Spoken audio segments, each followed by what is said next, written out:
नमस्कार, मी Swapnil Jadhav, the Maharashtra updates या news चॅनलमध्ये आपलं सर्वांचं स्वागत आहे.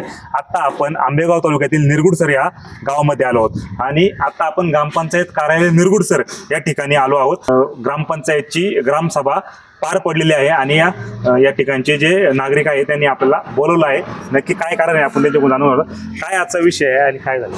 नमस्कार, मी नितीन मधुकर टावरे या गावचा माजी उपसरपंच आणि आता विद्यमान सदस्य आहे.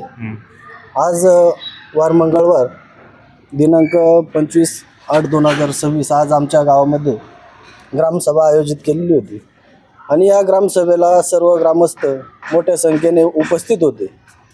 ग्रामसभा अगदी सुरळीतपणे पार पडत असताना चालू असताना अगदी 12 विषय शांततेमध्ये पार पडले. अजेंड्यावरती संपूर्ण 14 विषय होते आणि लास्टचा 13वा आणि 14वा विषय बाकी असताना 13वा विषय महत्त्वाचा असा होता की तंटामुक्ती समितीच्या अध्यक्षाची निवड करणे हा महत्त्वाचा विषय चालू असताना संपूर्ण गावाने आवाजी मतदान करायचं हा आग्रह धरला. परंतु सरपंचांची अशी इच्छा होती की मी सांगन तोच माणूस तंटामुक्तीचा अध्यक्ष झाला पाहिजे. म्हणून सरपंचांनी संपूर्ण गाव एक बाजूला असताना ग्रामपंचायतचे बाकी सर्व सदस्य एक बाजूला असताना सरपंच त्या ठिकाणावरून निघून गेले आणि जाता जाता ते बोलले की मी सरपंच असल्या कारणानं माझा संपूर्ण वैयक्तिक अधिकार आहे की ही ग्रामसभा याच ठिकाणी थांबून तंटामुक्तीच्या अध्यक्षाची निवड मी नोव्हेंबर महिन्याच्या ग्रामसभेला होईल अशी या ठिकाणी जाहीर घोषणा केली आणि ते त्या ठिकाणी निघून गेले. परंतु त्या ठिकाणावरून निघून गेल्याच्या नंतर संपूर्ण गावातील ग्रामस्थ त्या ठिकाणी उपस्थित होते. संपूर्ण गावाला वेठीस धरणं किंवा आपला स्वतःचा मनमानी कारभार करणं हे संपूर्ण गावाला मान्य नाही. त्यामुळं सर्व ग्रामस्थांनी ठरवलं की ही ग्रामसभा अशीच पुढे चालू ठेवायची आणि तंटामुक्ती अध्यक्षांची आणि उपाध्यक्षांची निवड सर्वानुमते त्या ठिकाणी करण्यात आली आणि त्यानंतर तंटामुक्तीचे अध्यक्ष म्हणून युवराज तात्या हांडे देशमुख यांची निवड त्या ग्रामसभेमध्ये सर्वानुमते झाली आणि उपाध्यक्ष म्हणून चंद्रकांतजी गायकवाड यांची निवड करण्यात आली आणि त्यानंतर सरपंच हे त्या ठिकाणावरून त्याच्यापूर्वीच निघून गेले होते. का बरं, का निघून काय आणि काय कारण आहे नक्की. म्हणजे सगळे जर ग्रामस्थ बसलेले होते मग सरपंचाने असा अवेळी निघून का गेले. म्हणजे ते बोलले तंटामुक्तीच्या अध्यक्षाची निवड पुढल्या ग्रामसभेला करू. परंतु तो विषय अजेंड्यावरती होता. तो आज होणं ते महत्वाचं होतं. पूर्ण गाव एक बाजूला बोलतंय आणि सरपंच एकटा एक बाजूला बोलतोय. हा विरोधाभास त्यांच्या लक्षात आल्यामुळं ते त्या ठिकाणावरून निघून गेले. ठीक आहे. तुमची निवड झाली आहे का तंटामुक्ती? नाही. कोणची झाली? अध्यक्ष कुठे? अध्यक्ष बाहेर. तुमची उपाध्यक्ष म्हणून निवड झाली. काय काय काय सांगणार आहे? माझे उपाध्यक्ष या पदी निवड झालेली आहे. त्यामुळे सर्व ग्रामस्थांचा मी आभार मानतो. आणि सरपंच उठून जाण्याचं कारण असं आहे की सरपंचाला स्वतःचा मनमानी कारभार पाहिजे आणि मनमानी कारभारासाठी होऊ दिला नाही ग्रामस्थांनी, म्हणून सरपंच मधूनच उठून गेले. आणि सरपंचांनी आत्तापर्यंत 3 वर्ष हेच केलेलं आहे की आपला मनमानी कारभार करायचा. मग आमच्या ऐनवेळेचे विषयसुद्धा घ्यायचे राहिले. सरपंचांनी या 3 वर्षामध्ये आमचा 15% निधीसुद्धा हा मनमानी कारभाराने कुठं खर्च करा हा सुद्धा आम्हाला माहीत नाही. कोणाला विचारायचे सरपंच विचारून घेण्याच्या मनस्थितीत नाही आहेत. तुम्ही ग्रामस्थ आहे मग तुम्ही विचारू शकता ना ग्रामपंचायत. सरपंच थांबत येत ना विचारायला. सरपंच थांबत नसतील तर तुम्ही ग्रामपंचायतचा कारभार तिथे जाऊन ग्रामपंचायतमध्ये जाऊन पाहू शकता ना. नाही सरपंच नाही करू देत. ऐनवेळेचा एक अर्ज होता तो ग्रामसभेत त्यांनी वाचून दाखवायचा होता. पण त्या अर्जामुळे त्यांना एक फोटो बदलत घेऊन घरी जावं लागलं होतं. आणि आता ते मनमानी ग्रामस्थ मनमानी कारभार आता नाही ऐकून घेणार. 3 वर्ष ऐकून घेतलं, सहकार्य केलं, सगळं झालं, मान्य आहे आम्हाला. पण आता इथून पुढे ना ग्रामस्थ कुणीच नाही ऐकून घेणार. तुम्हाला वाटतं तुम्ही काही करता, तुमच्या म्हणण्याने अध्यक्ष, तुमच्या म्हणण्याने उपाध्यक्ष, तुम्ही म्हणून तो तिथंच निधी खर्च करायचा का? बाकी कोणाला विचारात घ्यायचंच नाही का? सगळा मनमानी कारभार झाला आता पण 3 वर्षापासून. ठीक आहे. तर या ठिकाणी हे जे नागरिक होते त्यांनी सांगितले जे सरपंच आहे ते ज्या ग्रामसभेतून निघून गेले. आणखीन एक ग्रामस्थ या ठिकाणी आहेत. सदस्य आहे तुम्ही ग्रामपंचायत. ठीक आहे, काय काय घडले आता हे सगळे सांगतात. विषय असा झाला, शेवटचे 2 विषय राहिले होते, त्यामध्ये सरपंच निघून गेले. त्यावेळेस सर्व ग्रामस्थ त्याच ठिकाणी बसून होते. खरं तर गावामध्ये तंटामुक्त समिती निवड होणं हे अत्यंत महत्त्वाचं होतं, कारण बऱ्याच लोकांचे किरकोळ काही जे वाद असतात किंवा जे काही प्रश्न आहेत ते सुटणं महत्त्वाचं असतं.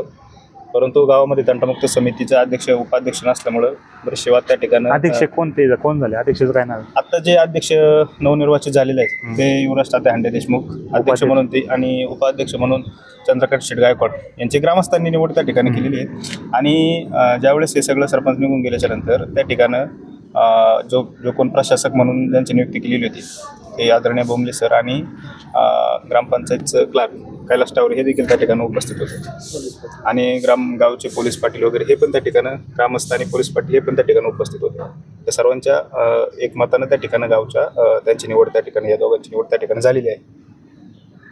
ठीक आहे, तुम्ही होते का त्या ठिकाणी? होतो ना. काय घटना घडली होती? यांनी सांगितलं सरपंच निघून गेले. नक्की विषय हा खरा विषय असा आहे की आता आमच्या ग्रामपंचायत सदस्यांनी अधिकृतपणे आपल्याला सांगितलेलेच आहे. ग्रामसभा चालू झाल्यानंतर 12 विषय एकदम सुरळीतपणे पार पडले. 13वा विषय तंटामुक्तीच्या अध्यक्ष निवड समितीची प्रक्रिया चालू झाली. आणि ही प्रक्रिया चालू झाल्यानंतर इच्छुक जास्त झाले. इच्छुक झाल्यानंतर ही प्रक्रिया करायची कशी, पण ज्यावेळेस सरपंचच्या लक्षात आलं का आपल्या मनाचा किंवा आपल्या मर्जीतला सर इथं अध्यक्ष काय आता होणार नाहीये, तर मग कुठंतरी कोणत्यातरी विषयाला बगल देऊन त्यांनी तिथून त्या ठिकाणी ग्रामसभा सोडून निघून गेले. आणि ती ग्रामसभा तशीच ग्रामस्थ बाकीचे सगळे कर्मचारी ठेवली आणि लाईव्ह चित्रीकरण त्याचं सगळं कंटिन्यू चालू करून आम्ही सर्व ग्रामस्थांनी त्या ठिकाणी अध्यक्ष आणि उपाध्यक्षांची निवड त्या ठिकाणी केलेली आहे. बोला.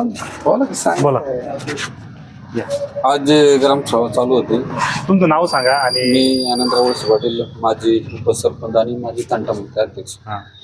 आज जी ग्रामसभा चालू झाली 1 ते 12पर्यंतचे विषय अगदी हसत खेळत सर्वांच्या संमतीने पार पडले.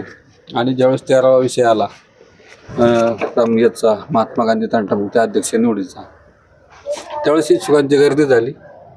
आणि सरपंचांचं म्हणणं होतं का मतदानाने करायचं आणि ग्रामस्थांचं म्हणणं होतं का आवाजी मतदानाने करायचं. तर त्याच्यानंतर सरपंच निघून गेले. ते कशासाठी गेले ते आम्हाला पण माहिती नाही. आणि त्याच्यानंतर ते निघून गेल्याच्यानंतर ग्रामस्थांनी ठराव घेतला.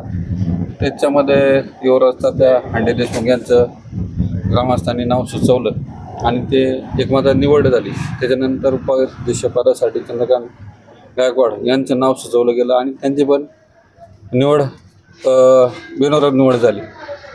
आणि हे झाल्याच्यानंतर एक ग्रामस्थ म्हणून माझी अशी एक इच्छा होती तर जोपर्यंत समजा तुमचे 12 विषय हसत खेळत पार पडलेले आहेत, सर्वांच्या संमतीने पार पडलेले आहेत, 13वा विषय चालू असताना ग्रामसभा तहकूब करणं योग्य नाही. आणि त्या विषयाला बसून तुम्ही चर्चा करून तो विषय मिटवला पाहिजे.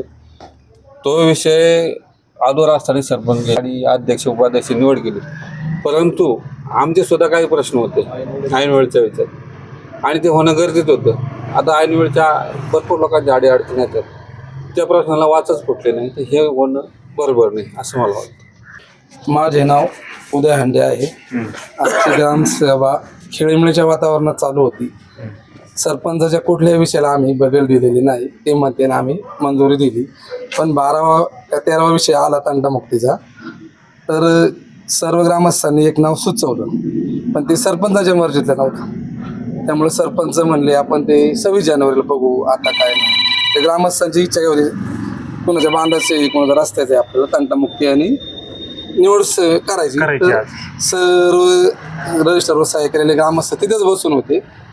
त्याच कारणासाठी ग्रामस्थ जास्त करून जमले होते. तर सरपंचाने नेमकी त्याच गोष्टीला छेद दिला, ते तिथून निघून गेले. त्यामुळे ग्रामस्थांनी सगळ्यांनी ठरवलं, प्रशासनाचे 2 अधिकारी तिथेच होते की ही निवड करायची, लाईव्ह आहे, ते गेले ते जाऊ द्या. ग्रामस्थ म्हणून काय आता काय प्रतिक्रिया? नाही, ग्रामस्थ म्हणून आता निवड झाली, ती ग्रामस्थांनी केली, ग्राम मीटिंगमध्ये झाली. आता पुढे त्यांच्या काय प्रतिक्रिया येतील ते मला माहित नाही, पण ते व्हॅलिडच नाहीत. त्या तुम्ही ग्रामसभेतून उठून जाता सरपंच, तुमचं काम नाही तिथे थांबायचं. थांबा सगळ्यांनी शांत व्हा, आपण निर्णय करू, ते निघून गेले. म्हणजे 12 विषयापर्यंत तुम्ही कसे थांबले? एकाही ग्रामस्थांनी त्यांच्या एकाही प्रस्तावाला विरोध केला नाही की आपलं गाव एक राहावा. ते बरे आता आमच्या विरोधीत येते सांगतो तुम्हाला, पण आम्ही त्यांना विरोध केला नाही. विचारा त्यांना, 3 वर्ष आम्ही ग्रामपंचायत सुद्धा आलो नाही किंवा त्यांना काही विरोध नाही. चला लोकशाही इथं तुम्ही तुमच्या मार्गाने करा. पण आज तुम्ही लोकशाहीच्या गाळा गोटायला लागले ना, एका बाजूने अख्खं गाव आणि फक्त तुमच्या मर्जीतला माणूस होत नाही म्हणून तुम्ही पालन करायचं. ऐन वेळेचे विषय ते यात्रेचा हिशोब होता. यात्रा कधी झाली? 6 महिने, फेब्रुवारी महिने झाली. अजून त्या यात्रेचा हिशोब ते स्वतः अध्यक्ष आहेत यात्रा कमिटीचे होते स्वयंघोषित. 2 वर्षाचा अजून त्यांनी हिशोब पण दिला, तो पण विषय होता, ते निघून गेले. मग ग्रामस्थांचं काय चुकलं याचे सांगा. ठीक आहे. The Maharashtra updates, Ambegaon, Nirgud sir.